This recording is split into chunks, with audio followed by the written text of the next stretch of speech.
Matthew Ventures, and And this is Scott Mulligan. wow, here we are again, coming at you live from an undisclosed location in New York, and we're talking about Does Not Commute, a video game which is one of my favorites on mobile. I did actually pay for it, and I paid for it on my old phone, but I realized that now that I have a new Gmail account, all of the payments I made on that account do not transfer over to this account. So I played it free for this time, and I had a really great time. So, Scott, you were just telling me something. Could you repeat that again?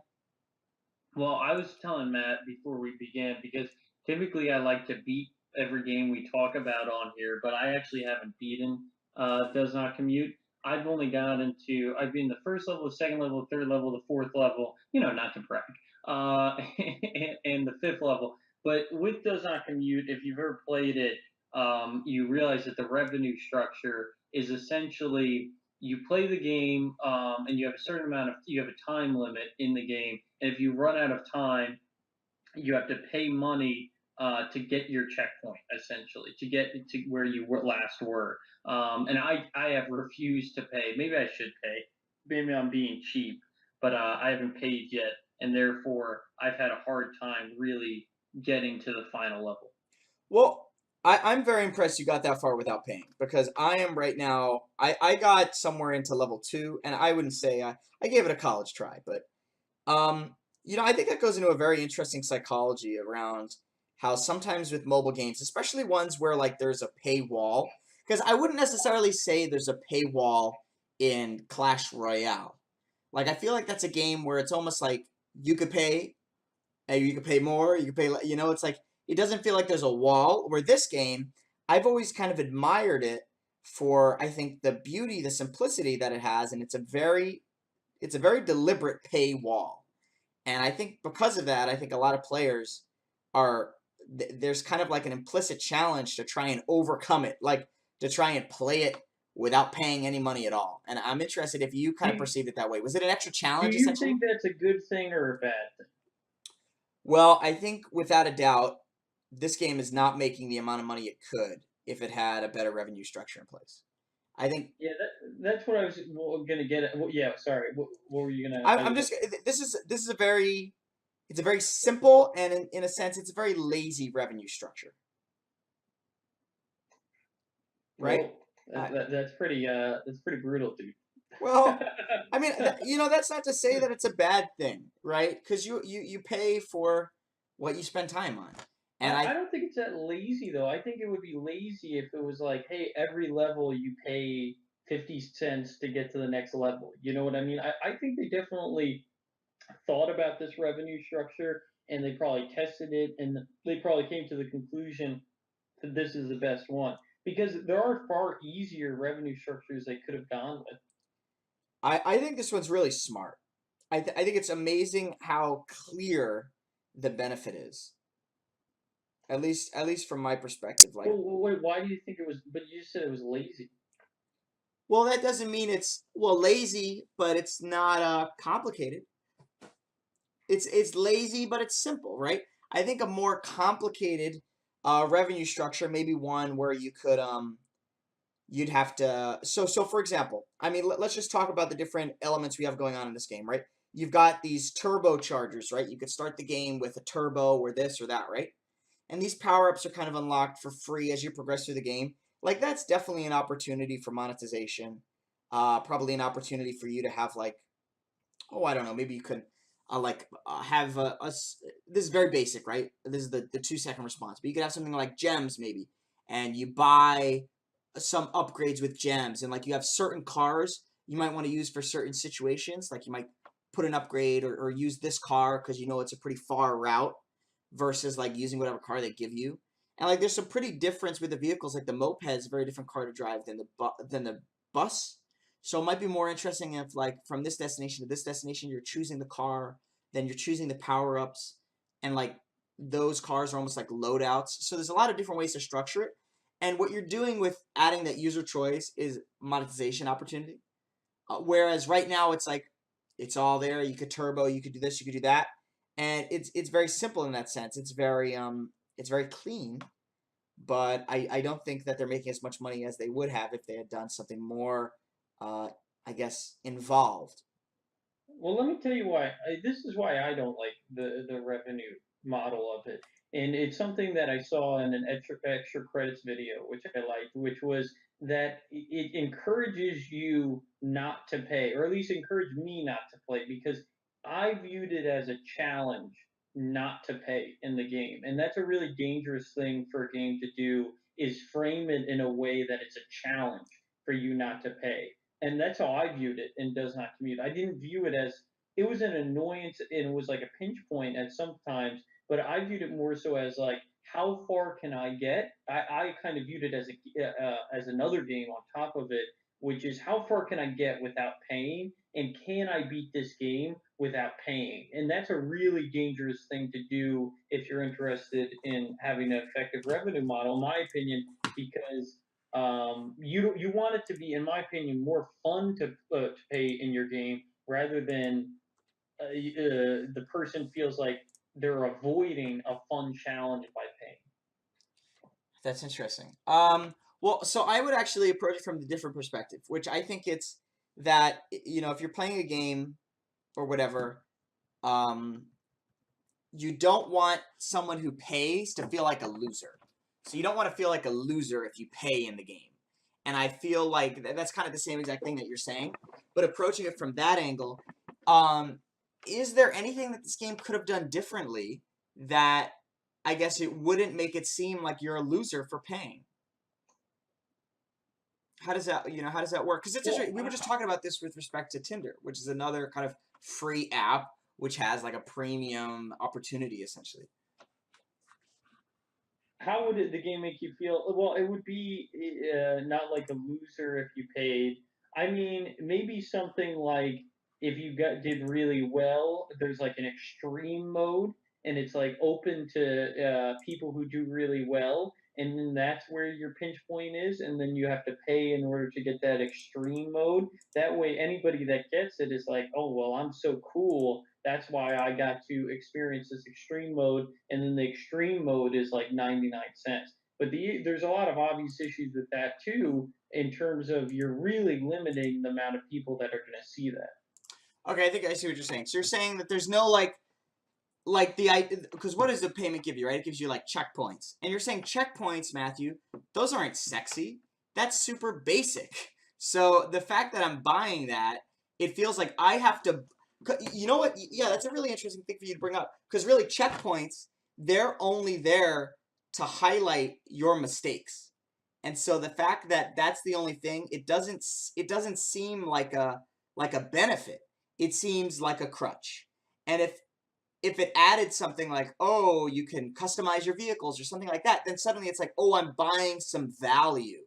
Whereas right now it's like I'm only buying skill deficit on my behalf. Like I'm only buying because I'm not as good as perfect, essentially, is what you're saying. That's a really interesting way to look Exactly.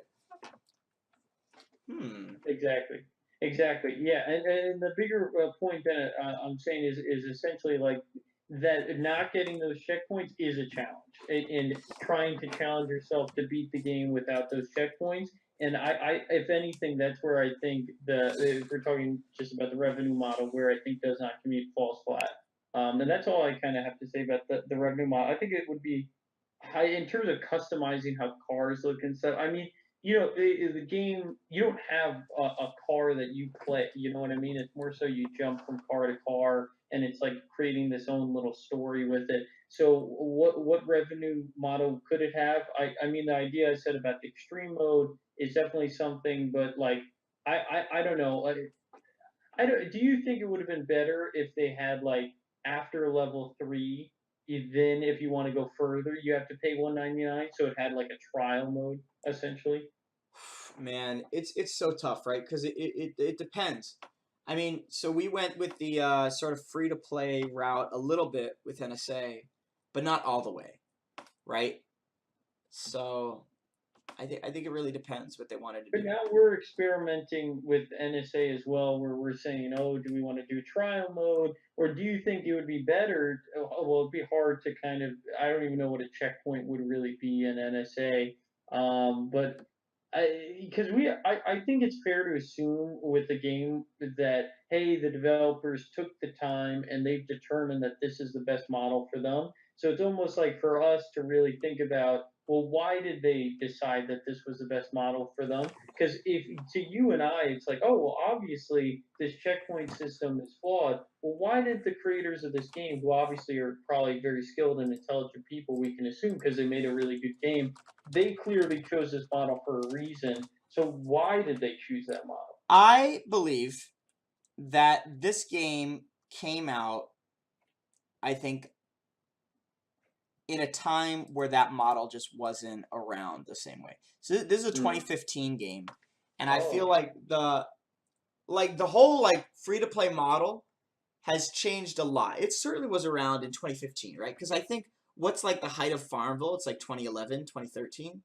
So free to play was getting around then, but this was like I don't know what's let's look at Doodle Jump, right? Because when I think of Doodle Jump, that's probably a big first mover in the mobile space. So what's the date on Doodle Jump? Doodle Jump Probably is pretty early. it's 2009. So and what's I don't know, let's see Flappy Bird or something like that. Just to get a rough timeline. Flappy Bird's 2015. 2013, sorry. Okay. And then for reference, let's look at like a big let's look at Clash of Clans. Let's look at that one really quick and Clash Royale I want to know. Clash of Clans 2012. So a little bit around then and then Clash Royale, which I think was the first game to like kill this model. Clash Royale is 2016. So I don't know. I think it was still like because what we've seen in general, and this is across all verticals within video games, is just sorry, I think I lost the window you're in. What we've seen is that everybody's moving to games as a service. Everybody's moving from this idea of like a premium purchase, right? Which is the most sexy, idealized thing. And this is that. This is literally spend $1.99 or whatever in my game and you get everything else, right? It's like it's a paywall in the truest sense. And I feel that nowadays things are moving into a more complicated direction where people have live ops and stuff like that with free to play stuff. And I feel like this game would have benefited from that, but I think that it was before its time in that sense. Because what's different about this game and our game is this game has amazing replayability. Like it's a game that people play again and again. You won't read a text conversation again and again because you know what's going to happen, with the exception of if you're looking for particular evidence, right? Which is what we have with the outcomes a little bit. Um, but I think this game has very strong replayability, which makes it a strong candidate for a free to play experience.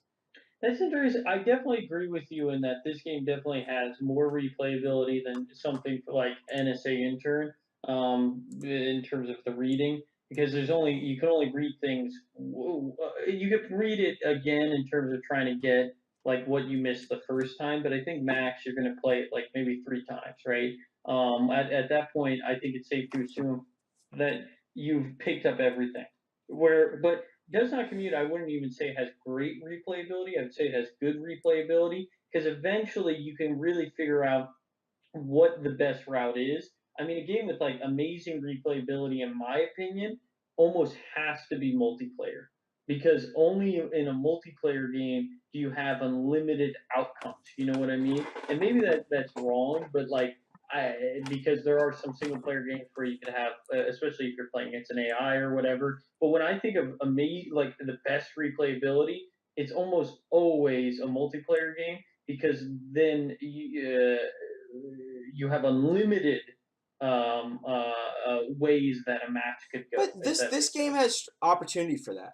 Like if they put in a leaderboard for seconds to clear a certain level, like we saw in there's a video game. So there's another video game which I think kind of fills the similar niche. This is I think a premium game though. It's called Mini Metro. Mini Metro has a leaderboard which is like very. I honestly let me see what's the cost of Mini Metro. I think it's a premium game. It's funny because I feel like Mini Metro is a game. Well, that came out in 2015, but it's like it's a very similar model. Um, and they have leaderboards basically that are like, oh, you know, how well did you do within a certain time limit or whatever. And this game could easily have like live ops in the frame of like, hey, this is the level that everybody's gonna play for the month of January, and it's like you get one or two shots or something, and who could do the best, something like that. Devil's daggers kind of thing. There's definitely opportunity there. But ultimately, it's like that's a lot more work, Scott. And it's like there's like something sexy about just like building something really simple. One question I bet these guys thought about a lot, because it's clear they didn't want to go with the free to play model, and whether or not that's because um, the market wasn't there, they didn't really have that foresight or whatever. They didn't choose it, right? Let's just say they were super smart. They decided not to choose it. I bet what these guys thought about a lot was whether or not this should just be a premium game, and whether they should just put a $2 price tag on it, because it does kind of have like a very high production quality, and I feel like it may have done pretty well with that. I don't know. What would you think about something like that? I mean, it's like the eternal question with mobile games. Oh, I'm sorry, you're a little bit of echo. I'm sorry. So That's on me. Let me get headphones. yeah, maybe it's on me, but I don't think so. Like that's the eternal question with these mobile games, which is, do you make it premium? Do you make it free? And I think a lot of people are very upset with mobile games right now because everybody has chosen the free model. But I think it's because that's the only viable model, at least now with free, unless you have a lot of clout beforehand. It's the only model with mobile games to release like I can't even imagine if somebody tried to release like a $20 to $60 premium mobile game without any fan base beforehand. People have done. Oh, okay, yeah. I've seen some. I think I saw a game and it was $20 the other day, and I was like, wow, that's crazy. But But do you see how you said that's crazy? You know what I yeah, mean? yeah. It was a port though. It was a port for like Deus Ex or something. Oh, okay. But you're never gonna say that about like a game on Steam, and if it's $20, like it. Um. So my Oh, point hold is, on. I'm trying to figure out the audio here. yeah, no problem. Huh. I'm gonna probably have to. Ah, shit. I'm gonna have to do a reevaluate the audio if I switch to headphones. Does that sound alright? Do you, or is the background not as bad right now? All Good. right. What? Well, You're good. yeah. Oh well, no. I'm still getting the. Oh, because look, I think it's my fault.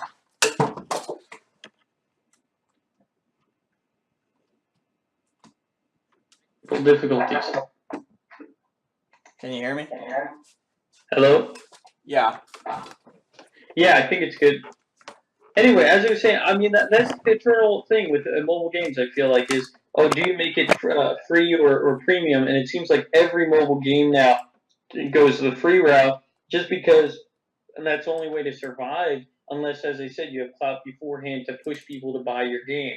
So, and that's why a lot of people, in my opinion, don't like mobile games now because it's kind of become a race to the bottom.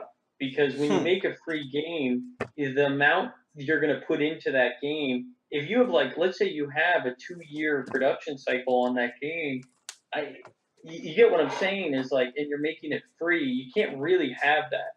I feel like a lot of indie developers, you're going to spend a couple months, maybe 2 months or a couple weeks on your game if you're going to make it free, because you're going to assume that, oh, I'm not going to make a lot of money with this game, if that makes sense, unless it blows up, which is kind of what you're hoping for with one of those games, is that it kind of just blows up.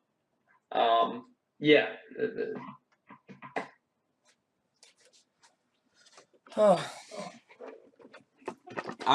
Yeah. I mean, the games we made were free. Shit. The audio is messed up again. Sorry, guys, for the technical difficulties. We're only a couple episodes in. Yeah, I gotta get some new sound system for me. But it's fine. We know all 10 of you are very disappointed in the audio difficulties. Love to get, by the way, if anybody's even listening to this point, we'd love to hear feedback on myUX. This is more obviously for Matthew and I than it is for anybody else. We just kind of release it if you guys are curious to hear our thoughts, because we're just kind of working through things on our own, if that makes sense, in terms of how we feel about the games and how our personal experiences about the games, and we're really talking about a lot of the things around games as well. Even more because, like for example, this conversation about does not commute. we haven't even talked about the weird little storylines that every single person going to their job that they put in there does not commute. For example, it's like the ice cream truck man goes this route every day, but his car is acting weird today, and like it has those little nice tidbits. And we have talked about like how it does. How the controls are really confusing and stuff, and like that's intentionally placed for different cars. They have different controls and adds to the variation of it. Like we haven't talked any bit about the gameplay, but so I hope you guys aren't concerned about that. I hope you guys understand that like when it comes to a game, there are a lot of pieces to a game, and sometimes it's hard to talk about all the pieces of that game. For example, RuneScape, you talk about that. You could write a book on that game. You could write a textbook about that game, the game we talked about the other week. But we're just talking about our individual experiences with the games and some larger parts of the game, I guess you could say, like the the monetization, or the the social aspects of it, or the quests in it, or something along those lines. For sure, man, for sure. So yeah. What did we cover so far, and what are we still gonna go through for my UX? Oh man, because you know what's interesting? It's like we've thrown a few topics out there, and I guess the tricky thing about it is there's just no answers. Like for me, the kind of person I am, I always want to have things kind of solved. And I feel like we talk about this game, we talk about other options they could have went with, and ultimately it's like, dude, nobody really knows. Nobody does know, and that's and there's something really, really scary about that, and there's something beautiful about that, which is like a lot of us are just shooting in the dark. You know, even the guys who make Crossy Bird, you listen to their GDC talk, and they're just like, "Oh, should we have done interstitial ads? Maybe." And there's something like really eerie about that because it's like these are the guys who are supposed to be making, and they're making tens of millions of dollars, and it's like, well, and they're even like, oh, who the heck knows if we did this right.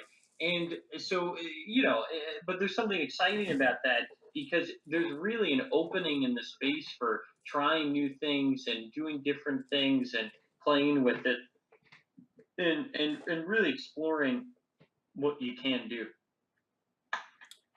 All right, let's talk about the aesthetics of this game.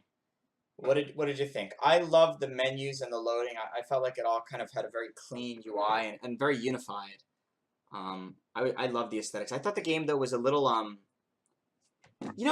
what's weird is it kind of, so looking at it now, it's a little dark. It's a little dreary.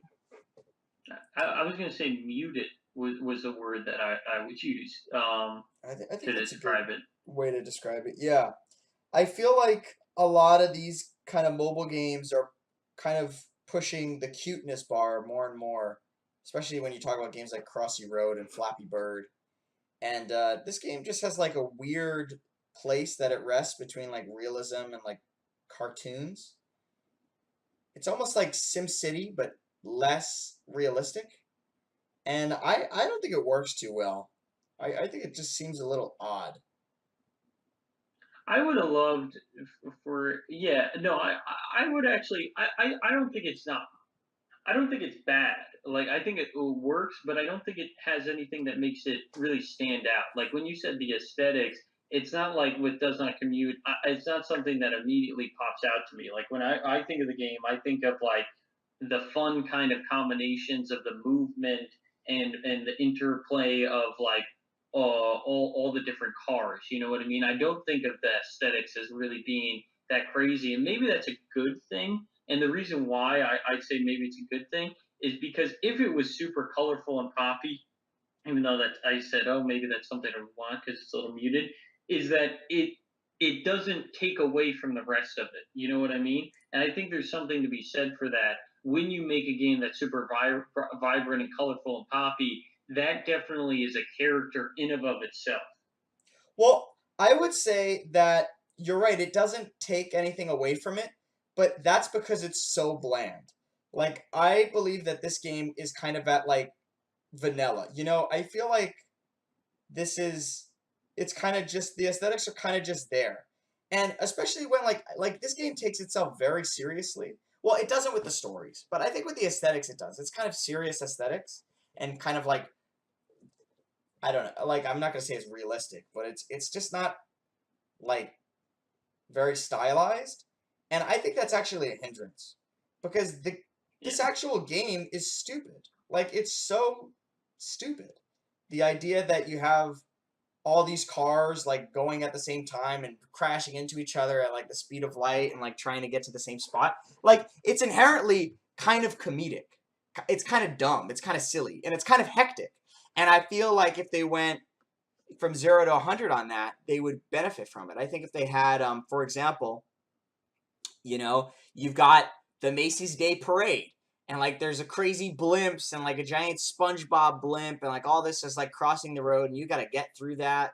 Or one guy's got like a giant boat on the back, and it's like swinging like crazy. I feel like that would benefit the game because I feel like that kind of like insanity is what this game kind of lives and breathes off of. I feel like that's the best part of the game when I play it.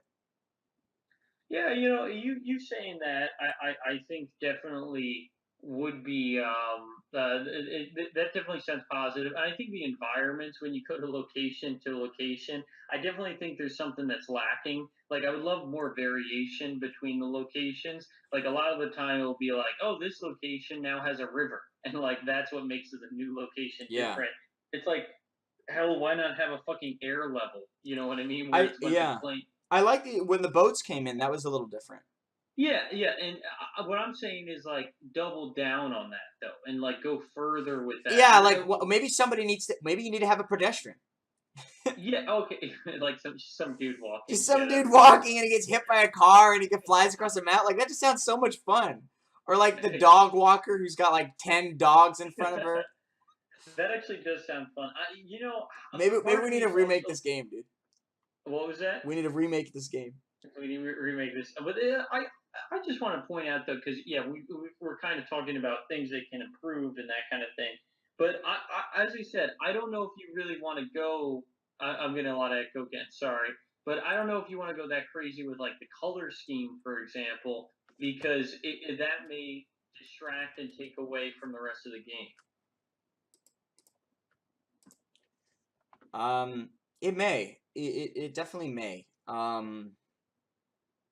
But it may add to it, right? It's hard. Well, if you're saying that, can you think of a game where a little bit of zaniness, a little bit of silliness took away from it? A little bit of zaniness, a little bit of spookiness took away from it. I would say give me 1 second. I'm just trying to think of a game where it like kind of gets thrown off by it. No, I was thinking about it, and then I just came up with an example where it's like, oh, the zaniness kind of adds to it, which is like Max Payne, and Hmm. like I think about the the comic kind of in between the missions there were often or even at the end of missions there would be these like comic panels and it kind of adds to it and they're like and the guy well actually all right I Hmm. don't know if it's become something that added to it, but when I played it, it a little bit took away from it because the guy's face, it would go from Max Payne and he'd come in and it would be an epic moment and we'd see fighting and then we just see his face and then the guy in the panel would be like, oh, like you know what I mean? And that's kind of something that people like about Max Payne now because it's become kind of like, oh, how silly that was. But also, in my opinion, it kind of takes away from it, and I think it's been a nice move that they moved away from it with time with the newer Max Payne games. Yeah. It's always interesting to see how like artists color their work. I was remembering Breaking Bad recently, and I noticed that Breaking Bad in like the first 2 episodes of the first season and around the first season, they added in some nudity. And nudity is kind of like one of those typical things, especially in TV genres, where you kind of add some nudity to like make it a little spicy, or like a horror film. You add a little nudity, and it's like it's supposed to make up for generally something that's not very entertaining on its own. which is why you see nudity in like a lot of these like really shitty horror movies. Um, and you know what? They took it out. They took it out. The rest of the Breaking Bad, it just had no nudity. Like they totally removed that from the game. They said, you know what, this is not, or The from the TV show. TV show, they said this is not what we want to be. Um, and I just feel like that's really interesting. And I guess Max Payne kind of did the same thing, where maybe developers put that in their stuff because they are not secure with it. Because if they took it out, they Well, clearly didn't want it. Max Payne, it was very much so a money thing. Like the main character, the guy who's playing Max Payne is Sam Lake, who is one of the developers of the game.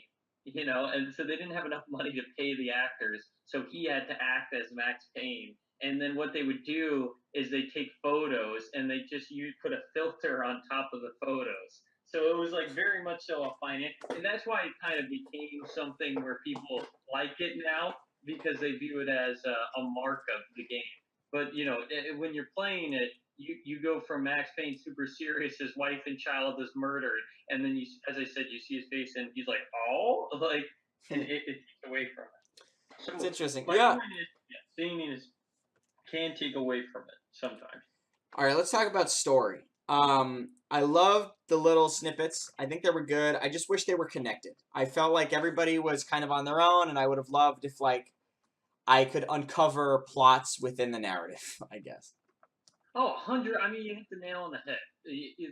Exactly. Which is like, yeah, if you could piece together some sort of conspiracy theory going on, and maybe I don't know because I wasn't reading them too closely. Maybe there is. Did Maybe. you read every single one of them I pretty didn't read close? every single one because honestly, it did feel like a little bit like filler.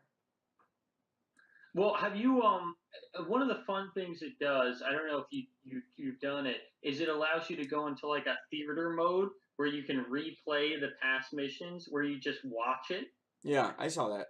And yeah, so that's kind of a fun thing, and I think that's kind of was the intention was like you play it, you create this whole crazy road thing, and then you watch it over, and then you read it. So I think it would have benefited from not having the reading while you're playing it, but it was afterwards. You know what I mean? That way there was more incentive to watch it, if that Well, makes I sense. don't think enough people probably interface with the theater mode to do that. Well, that's a good point, but I think it should have been more strongly encouraged. You know what I Yeah. mean? Like after you died, it just auto plays it because they spent so long creating these little stories with these with the pictures of people that like it really deserves its own moment and it deserves to be really pushed. And I think a lot of people right now they play Does Not Commute and they just skip past it immediately, and that's because it doesn't really have a moment to thrive. Do you think it needs like some integration within the game's central mechanics in order to thrive? Well, just little things like right after you lose, it auto puts you into the theater mode. That's like a little thing that I think it should do. You know what I mean? That's a very Um, good idea. I think Mini Metro does that actually. okay, well that's a yeah, that's awesome. I love that. So like something like that where it just kind of it doesn't necessarily that way it gives it, and then also not allowing you to read it until you do the theater mode because right now it says like, oh, Carol McGears wanted to go to work, but she was super late today. It's like put that all in the theater mode. That way, it really has a moment to shine there, rather than trying to put it while people are trying to play the game, and then therefore it becomes more of an annoyance than it does become something that you're excited to read. You get what I'm saying? Yeah, I don't know if I agree with you on that one, but I do think that the stories are a cool idea and they just need a little bit more. Well, I played a game from one of my students actually where your job is you're the mailman and you have to and you're going between a neighborhood to different people's houses and you can actually read their letters. And as you're doing that, you're learning about a relationship between these people who are talking to each other, and that was really cool. And I like that. That's a really funky idea. I like that a lot. Yeah, That's you're like a little bit of a creeper, and I think that was a lot of fun. And I think something like that would have worked well here, where it's like, nothing crazy, but basically the idea is like you learn a little bit about this person, that person, and like each level tells a story, I guess. It'd be cool if they were all related. Like You go to this guy and he's dropping him off at the mother's house because he's drunk, and then it's like, oh, you talk to the girlfriend, she's complaining because he's drunk, and then it's like, oh, he's going to the rehab center, and now he's getting his life together. That might be funny or something like that. But hell, man, that's asking for, because it's like it's interesting because it's like you take an element of it and that they wanted to probably keep really light and Yeah. fun, which is just these quirky little lines. And I agree with you. It's like that's how you elevate it is by making it all connected. But it's part of me, the game developer in me, is just like, oh my god, Oh, like 100%. Like if this was my game, I'd be like, what the hell are these people talking about?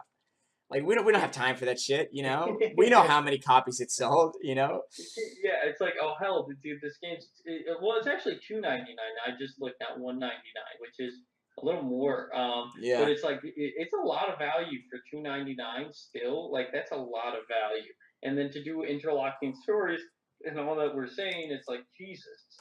Yeah, it's a lot. I mean, when we talk about what we would love to see in the game, it's like kind of the crazy ideas, but not necessarily like if you don't have constraints. If you could make something awesome, if you can make the best game possible, what would you want your UX to be essentially?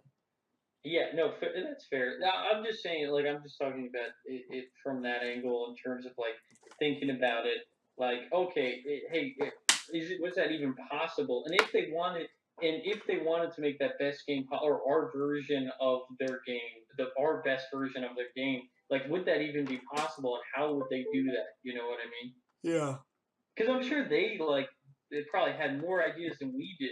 They're Oh, probably like, definitely. yeah, let's do 5 different balloons and or blimps going around and all this stuff. And then they were just like, hey, and then somebody was just like, hey guys, we're not gonna like spend the next 5 years working on this. Yeah. All right. So we did aesthetics. We did story. Um, we could talk a little bit about technology. And then the other one's mechanics. So I guess if we were talking about technology, there's not a lot to say there. I think. Um, because this game, honestly, it's pretty bare bones. Like I'm thinking about like kind of typical technologies like artificial intelligence or something like that. And what's interesting is that it's a really sparse game. Like it's all user actions. Like they really just set up a car that can move and stuff like it. It's definitely a simple game. You can make it probably in a week, a little demo version. And that's kind of like how brilliant it is that they were able to kind of figure that out. But I don't know. There's not a lot of crazy technology that I saw going on there. It's very simple. It's very simple game. What do you think? I would concur with it being simple, but it almost makes me want to jump to mechanics. I think we could talk about both of them here. In that, like, it's kind of like they just had to set up all the dominoes, which I think is complicated to set up all the dominoes, and then they just kind of have to push it, and then essentially the player has to figure out how to make all these things work. And I think the setup was the most difficult part in terms of making sure that the time limit was fair and all of these different things are able to work together in conjunction. And they probably had to tweak that so much, in my opinion, to really refine to a point where it felt fair but fun. How many people do you think made this game? Probably like just two guys like us is my That's what I was guess. gonna say. I think it's two guys, and I think one of them probably did the art and some programming, and I think the other guy probably did the programming. That's my guess. Well, the art probably did the program, some programming, probably did the writing would be my guess, and then the other guy did the programming. So it was four people. Graphics and level. Oh, hold on. I'm looking at it now. It was four people. Someone did graphics and level design. Someone did programming, and someone did music and sound, and someone did story. I forget, that's wow, one person. That's really interesting. That's really It's a very interesting. interesting divide, right? Well, I just because I think we always forget about music and sound because we have Kevin McLeod. Yeah, we So it's like, do. yeah, yeah. Yeah. So and Kevin McLeod, if somebody's listening, it's like this. He's a magical man that has a website, incompetetech.com, where he puts out his music for free as long as you credit him in your game, and you're allowed to use him even for a commercial product because he's a generous, lovely human being, and his Oh, music is very good. we love you, Kevin. We love we love you. God bless. Uh, Anyway, so you know what's funny is we didn't even talk about the music. You know here's the thing with mobile games in music is I feel like a lot of the time you almost have to design your mobile game, even though we spend a lot of time thinking about the music and thinking about the sounds. So many people play mobile games without the sound on. Yeah, that's so true. I Like I think was thinking about Does Not Commute, and I'm like, I don't even remember the sounds. Like let me just like, geez, let me see real fast. I just kind of want to listen real fast.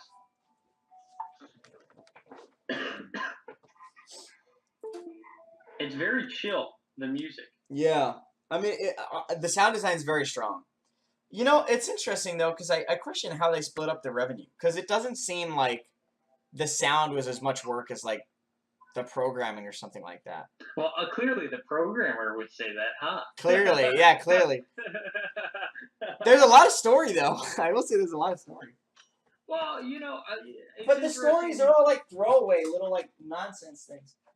Yeah, it's interesting you say that because I think that's a really interesting part about and about games and game design, and that's something that you and I have kind of talked about a lot, which is like how do you divide up stuff? Luckily, you and I are kind of like, okay, 50-50, that's it. You know what I mean? Like that's Yeah. what we've kind of decided, and it's worked for us, and it feels fair, and but it's interesting. You're right, where it's like you have four people. I wonder if the programmer is like, "Hey, you're just writing one line character," like, and he's like, "I got to do all this and program all these guys going, and then all you're doing is writing these stupid ass lines. I could probably do that." And like he's thinking, you know what I mean? And then the art guy is thinking like, "Oh, well, I could just make a demo in 2 seconds of this game." Like everybody's talking about each other. I think it really what it comes down to ultimately is if these people are making the game together is just having a mutual respect for each other's roles and then being very honest and transparent about what that level of work is. Oh, yeah, that's interesting. And you know, we do know that it was made by these four people, but what we don't know is if maybe just one person owns it and the music was contracted. Like this guy, Douglas Holmquist, who's credited as the music and sound guy, he could be like a Kevin McLeod to us. You know, he might not necessarily be a partner on this project. He might just be the guy whose sounds they used. Yeah, that's a good point. I'm curious, and I'm curious how they maybe may have divided stuff up. And I'm curious how long the game actually took to make. I have a lot of thoughts. Yeah, that's why I wish you know what it makes me think too is we should do more documentary, and this is something you push for is like documentary stuff with NSA or intern or no stranger because there may be people maybe that's arrogant to say, but there may be somebody who plays our game in a while and is like, oh, I wonder what went behind the scenes of making this. You know what I mean? And like how they made it and what led them to those decisions and that kind of thing. I think they'd realize very quickly that when you're making a mobile game, a lot of it is just like I don't know, like, just being very frank. And I wish people were more transparent. And I understand why the big companies aren't because they're all in a vicious competition of Yeah. murdering each other. But Yeah, yeah. It's tricky, man. I think though that a lot of times even in the big companies, like they're also kind of trying to figure it out at the same time as they're building it. At least that's what I've seen at the companies I've worked at. No company I think sets up a game and they're like, this is everything that's gonna happen, and they keep that plan 100% of the way through. Or at least I think that there's a lot of like changes that happens. Okay, cool. Any final thoughts on Does Not Commute? well, I wanted to ask something about mechanics because we didn't really go into that Oh too yeah, for much. sure. Okay, so one thing in the game, because I'm literally just doing a little playthrough of it right now, is it has arrows and it shows you exactly where the car needs to go while you're driving. How do you feel about that? I love it. Do you think that it may have benefited from just at the start showing you where the car needs to go and then not having an arrow that points you? No, I would have gotten lost, I think. But Well, that's my question though. Is where do you think? Because okay, so I see a lot people will complain, right, when they do a quest in like The Witcher 3, right? Because they're like, "Oh my god, I'm always looking at my mini map and to find and I'm not looking at the world around me, right? Because they're looking at the mini map to see where that little marker is. Yeah. And I think this is a much smaller example of it, but it's still an example of it where it's like, oh, I'm constantly looking at the arrow of where to go, and I'm not really like looking at the world around the game. And I'm curious, Matt, like where do you think that line is? Well, I think it depends on how much content your world contains. In this case, I honestly don't feel like there's a lot going on with the art. I feel like it's really simple, and I don't feel like there's moments in The Witcher where you could like get lost looking through someone's house or whatever. Also, I think when they're talking about something like that in The Witcher, I don't feel like it's I feel like it's an immersion kind of thing. And with this game in particular, it's time trials. So I don't think you have the time to kind of like play it slow in the same sense. If that makes Yeah, sense. no, that totally makes sense because there's also a big ass clock at the top of the screen Yeah, and on I the think I right. mean the clock needs to be there because it's the whole crux of the game.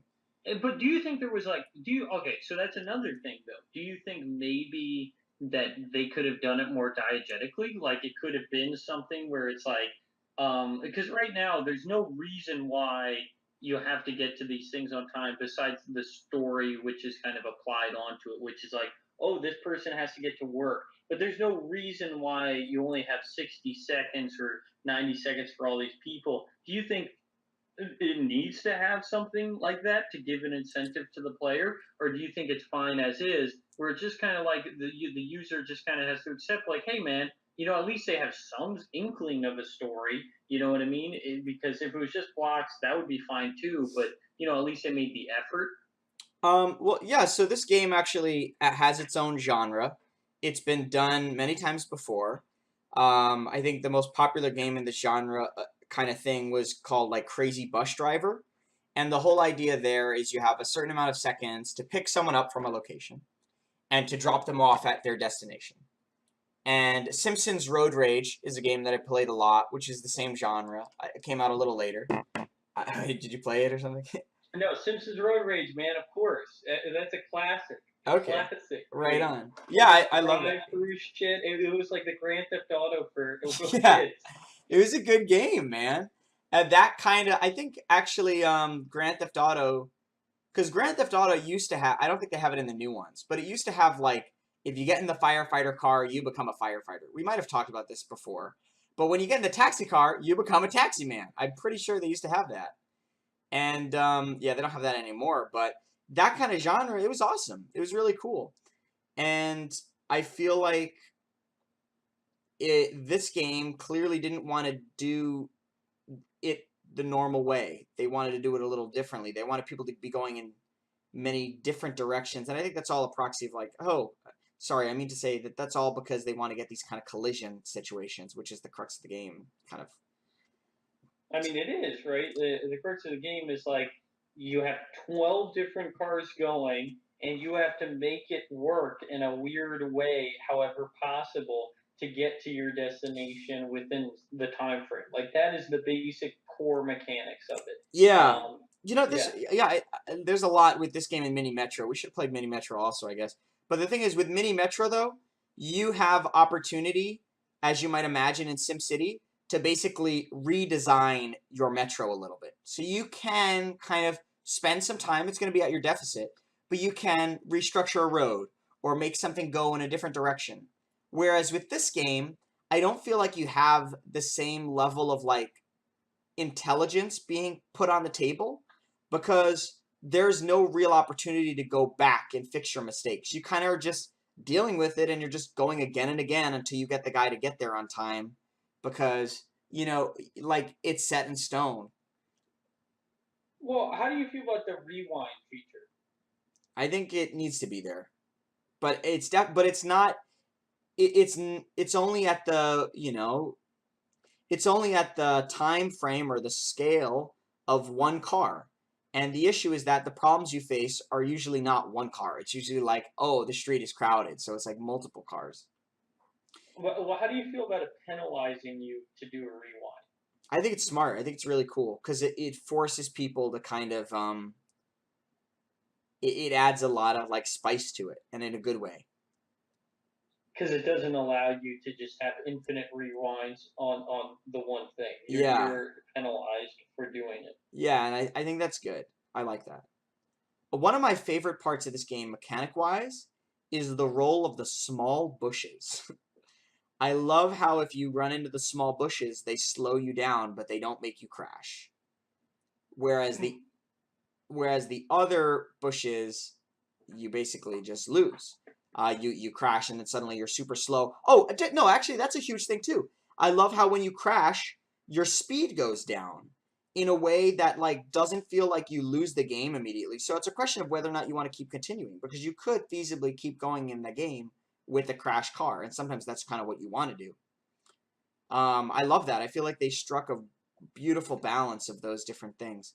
I think it's rare that in a racing game or really any game you see like, okay, so let's talk about golf, right? You got like sand traps or whatever, and the sand traps they suck. You never want to get in the sand traps.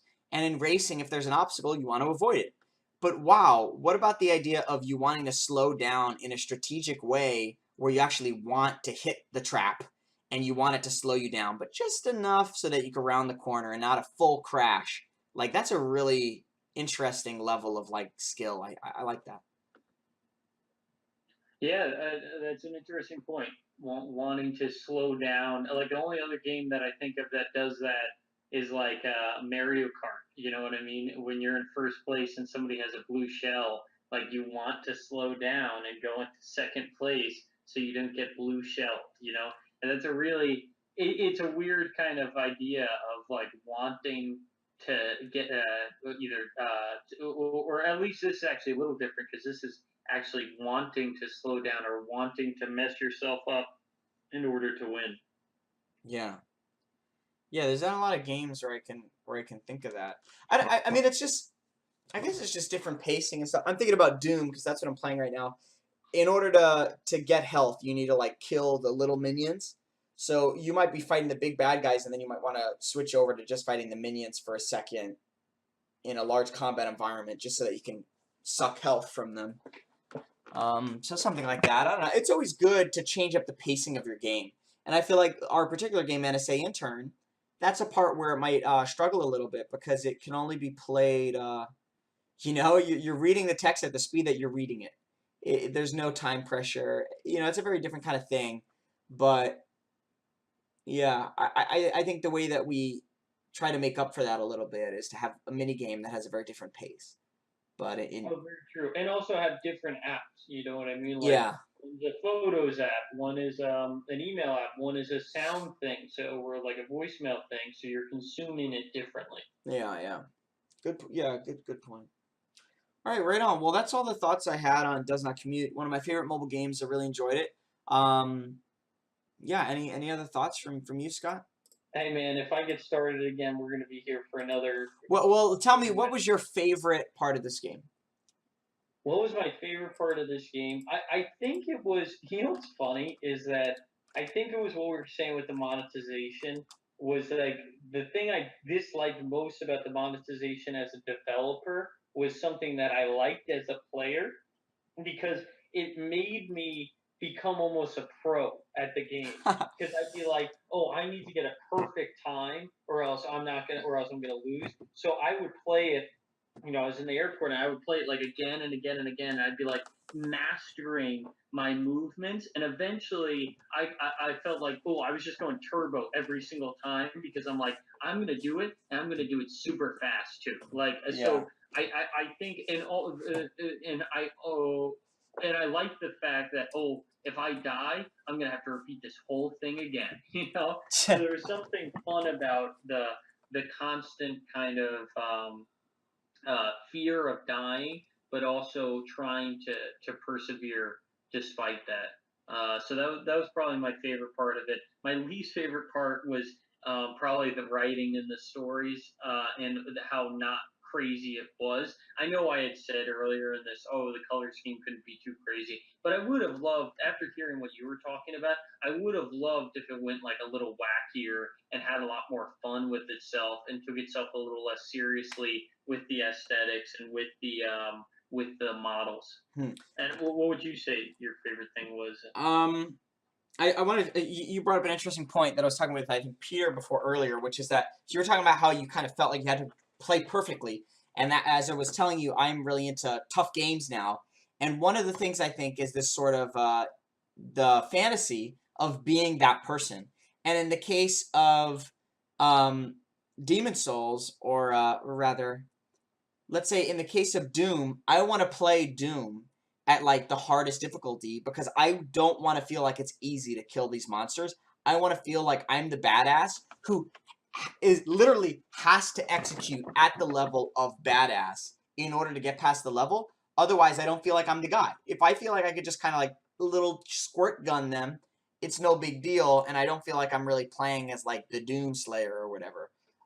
Whereas I feel like I kind of need that difficulty uh, to really live out the fantasy of being the Master Chief, for example. Like I need to be the Master Chief. The Master Chief isn't gonna, you know, be able to easily kill people, or rather, I don't know. He should have to fight like a badass, and I would prefer for games to push me until I'm at that badass level.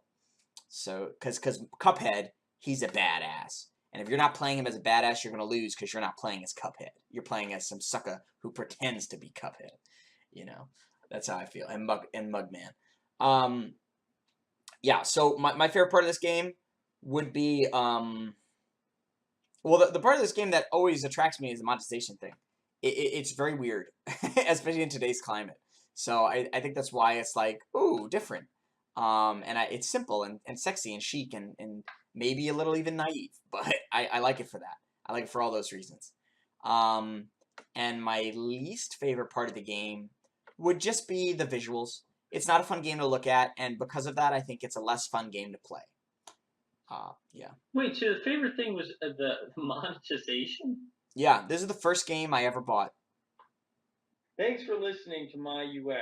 It's a podcast about our user experiences with Matthew Ventures and Scott Mulligan. We hope you come again.